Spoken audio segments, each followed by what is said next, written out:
teman-teman, perkenalkan nama saya Kila Kiantari.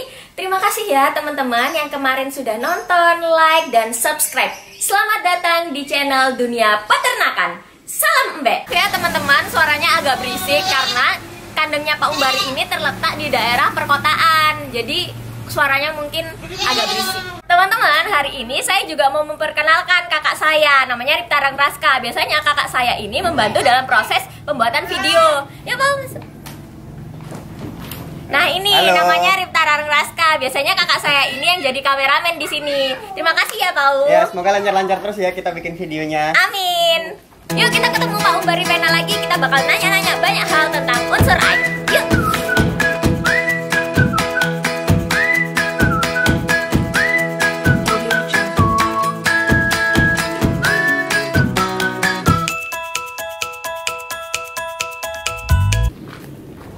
Pak Umbari Pena, selamat pagi Pak. Pagi. Oh, ayo Mas. Selamat pagi Pak. Lagi Pagi. ngapain ini Pak? Ini apa? Ngasih makanan kencempe sambil apa lihat-lihat aja ini. Kambing anak-anak. Ini tempat pakan anak-anak. Oh ini tempat pakannya anak-anak ya? Sini aja. Kita Oh, biar iya. santai dah. Bapak pun sudah selesai kok. Saya kasih permisi makan. duduk ya Pak ya. Ya. Pak, kemarin kan Ya, saya ya. udah nanya-nanya ya Pak mengenai unsur oksigen.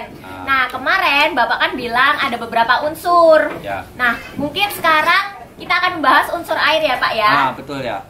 Nah, bagaimana ya Pak unsur air itu Pak? Sebelum kita ke unsur air, ada Bapak kemarin ketinggalan Oh, iya. tentang kandang. Iya kan? Kandang itu tidak boleh terbuka. Macam ini kan tertutup ini, tertutup ada lingkungan. Jadi terpaan angin nggak langsung, nggak boleh langsung karena kalau terpaan angin langsung, kambing bisa sakit angin, masuk angin lah. Gitu. Ya, Pak ya. Kemudian ini kandang ini lantai kandang dasar ini. Ini bisa diplester, bisa enggak. Tapi kalau jauh dari rumah perumahan penduduk lebih bagus nggak usah diplester, langsung tanah aja. Karena ini kan di perumahan penduduk padat.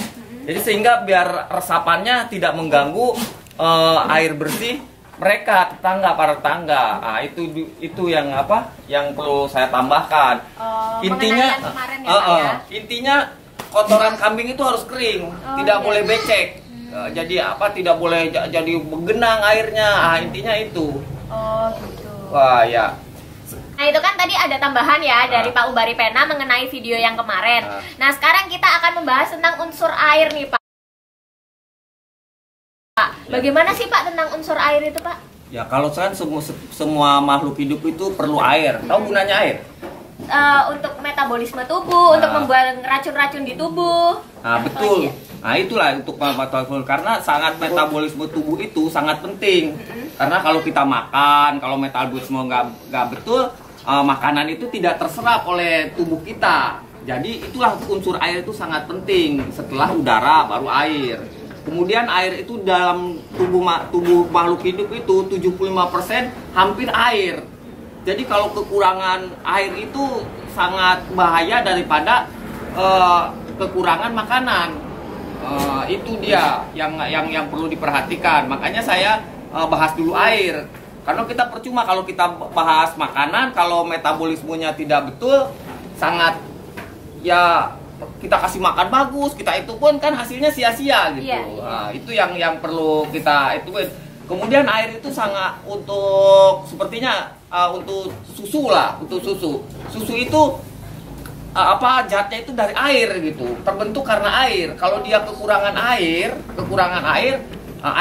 air susunya jadi sedikit. Itu yang perlu itu. Kadang-kadang kan ada yang pertanyaan, bagaimana supaya makanan untuk susunya banyak. Tapi kita tidak perhatikan bahwa kambingnya asupan airnya kurang. Dia nggak biasa terminum. Nah ini yang jadi sering, makanya saya tekankan bahwa air itu penting untuk kalau sebelum beternak gitu. Pak, pertanyaan berikutnya ya. Jenis air apa sih Pak yang memang cocok untuk diminum sama kambing? Ya air tanah, yaitu air sumur, seperti air sumur, air kali, kan itu yang bagus untuk binatang lah, untuk ternak lah. Jadi kalau untuk air PDAM jangan karena dia mengandung kaporit.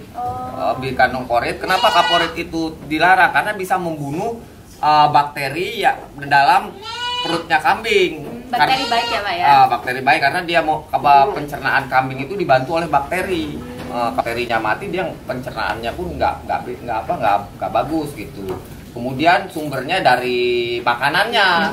Dari makanannya itu seperti tumbuh-tumbuhan yang kadar airnya tinggi, itu bisa dia gunakan juga. Oh gitu.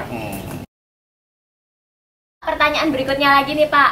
Ya. Ini teman-teman ini banyak Pak pertanyaan. Apakah perlu air minum kambing itu ditambahkan campuran seperti campuran gula atau campuran garam? Kalau menurut saya ya seperti manusia, kita kan minum nggak pakai campuran garam, campuran gula. Ya kadang gula itu kan kadang-kadang gitu. Kalau kadang-kadang sih boleh gitu. Di samping nambah kita biaya, kita kalau harus beli gula seperti tetes itu. Kemudian kalau kelebihan pun tidak bagus. Seperti manusia juga, kalau kelebihan bisa diabetes, kalau kelebihan gula, kalau kelebihan garam bisa osteoporosis, rapuh tulang. Nah, itu yang kita hindari. Makanya jangan sampai ditambah-tambah itu, kasih aja air biasa lah, air sumur atau air kali, itu kalau menurut saya. Pak, saya simpulkan ya Pak, berarti air itu harus dibiasakan dari kecil untuk kambing meminumnya, karena sangat mempengaruhi metabolisme tubuh kambingnya, dan sangat kelihatan saat mereka nanti akan jadi indukan ya Pak, karena mempengaruhi air susu yang mereka hasilkan. Nah, betul, jadi harus ada setiap saat dan bersih. Oh gitu. Jadi Pak, untuk next episode kita akan membahas apa ini Pak, unsur apa?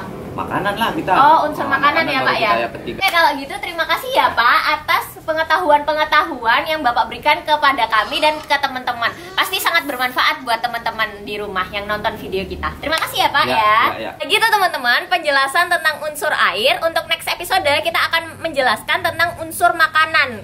Jadi teman-teman ikutin terus ya video kita. Jangan lupa subscribe, like, dan komen. Jangan lupa juga share ke teman-teman kalian. Dadah!